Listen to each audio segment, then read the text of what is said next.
castle where the digital dreams come alive. CESCG takes place from May 1 to 5, from visualization to the virtual space. Scientific sessions take their place. Thank you for introduction.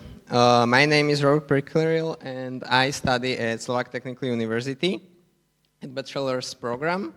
And today I will present my work, which is user interface design in the histopathology domain. Our motivation for this work began with the cooperation with histopathologists who asked for assistance with analyzing specific cell categories, and we identified possible AI solution.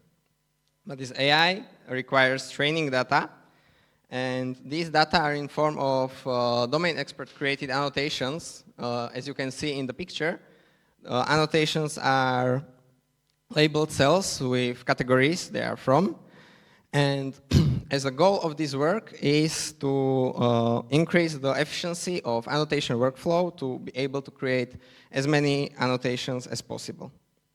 We implemented domain expert in the loop, which is modification of human in the loop methodology, where the idea from domain expert came into a UX team represented by this work. And we started cooperating to extract knowledge and data from domain expert represented by a histopathologist from Slovak Workspace.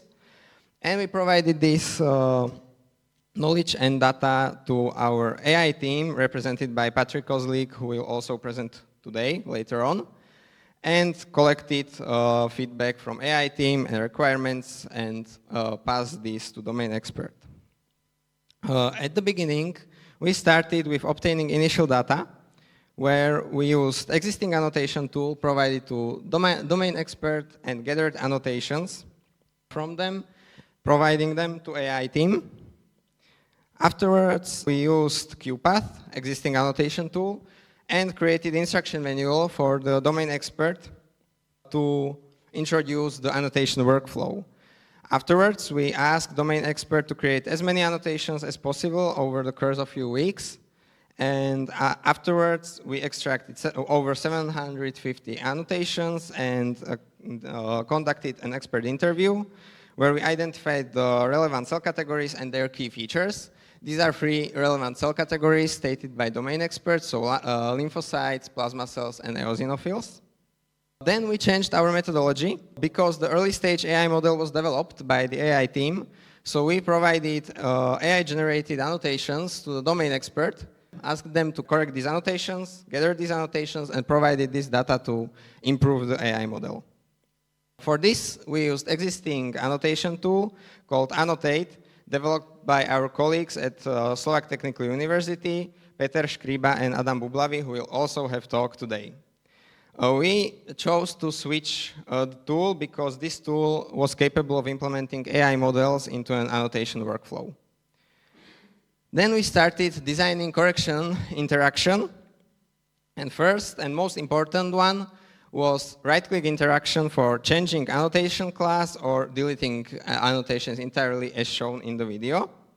Secondly, we introduced a feature called manual annotation correction with a pop-up window, where we developed 2 approaches to correct the annotations. First was non-guided, where users could view all the annotations and correct them in order they prefer, or guided, where users are given a task to correct specific cell category and hiding all others to reduce the cognitive overload of the user, in this case domain expert. Then we performed usability testing to test the most relevant user scenarios, which were creating annotations manually, generating these annotations afterwards, and correcting these generated annotations using both approaches, which are non-guided and guided. We used 3 medical testers to find basic usability issues. These 3 testers were non-medical. And then we used 2 medical school students to focus on identifying domain-related usability issues. In the first iteration with non-medical testers, we identified 2 issues. First one was that the users were not able to generate annotations. Generating annotations requires the user to select the region of interest, then selecting processes step, and selecting the process to run. Afterwards, annotations are generated, as shown in the video. Since users were not able to find this feature, we introduced a hint window, a hint pop-up, to encourage user to use this, and with detailed explanation how to use AI in this tool. Second usability issue was that the users did not understand guided correction tool, so the one that hides other annotations.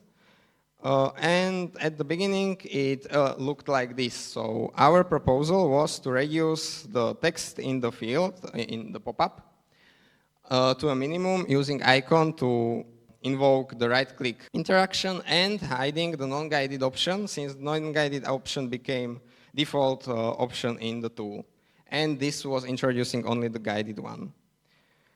After the second iteration, we found out that the change I mentioned just now didn't help, because users still did not understand the guided correction tool. So we decided that this pop-up window is not relevant anymore, and we suggest implementation of filtering feature where users can filter cell categories, giving them more freedom over the annotation workflow and still reducing the cognitive overload. Second issue found was that the program was not able to change classes for multiple annotations at once. For this, we propose solution that so there will be edit tool where user can select some area and change annotations, all annotations in the current area to a desired class. At the end, we compared average time to complete the task by all users, and we compared manual annotating in QPath, so the first tool, then manual annotating in Annotate, the second tool, and then correcting generated annotations using guided and non-guided approaches. Non-guided approach found out to be best with 98.4 seconds.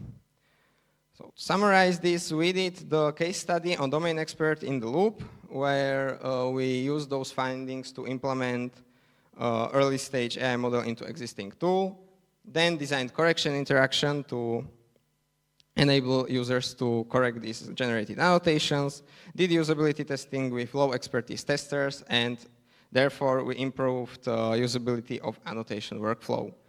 For future work, we aim to implement the findings from second iteration of testing and perform usability testing with testers with high expertise. Thank you, and if you have any questions, feel free to ask.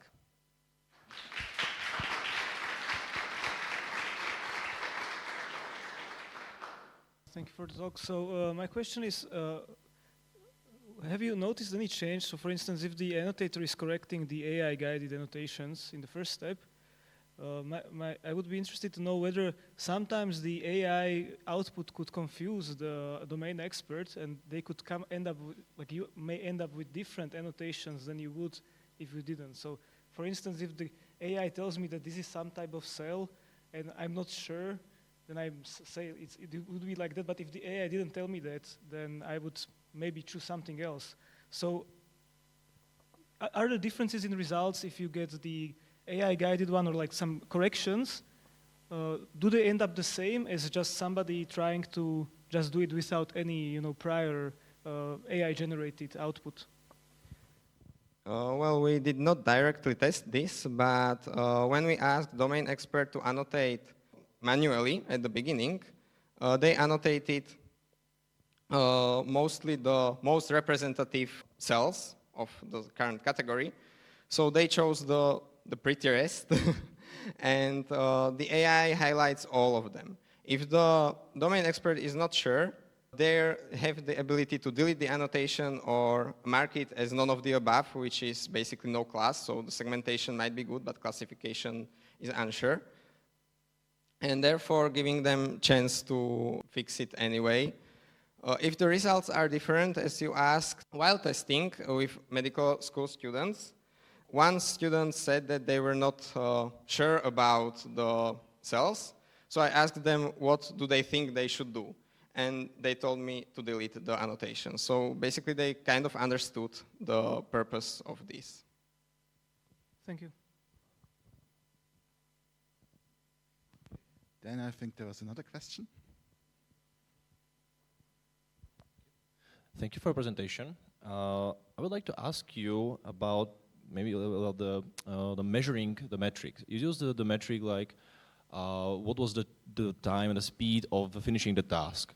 But maybe it could be the question here like what was the correctness? How good was the task finished? Is this measurable, or do you think maybe this could be also interesting about how to measure the usage of your application and also the guidance by AI? Yes, we did not measure this part because we were basically not able yet.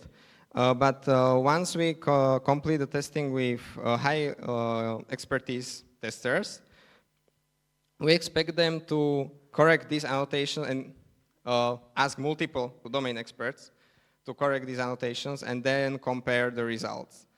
So this is still the future work.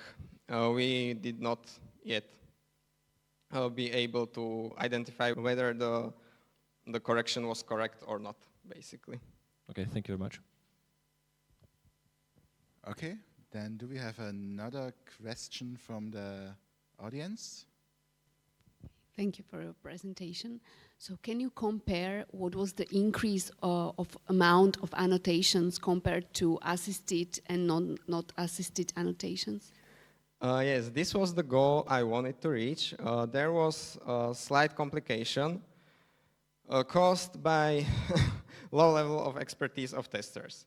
We ended up with testers who were not able to correct all the classes of the cells. They were able to correct plasma cells. They were not able to correct eosinophils because they look similar to a different cell category.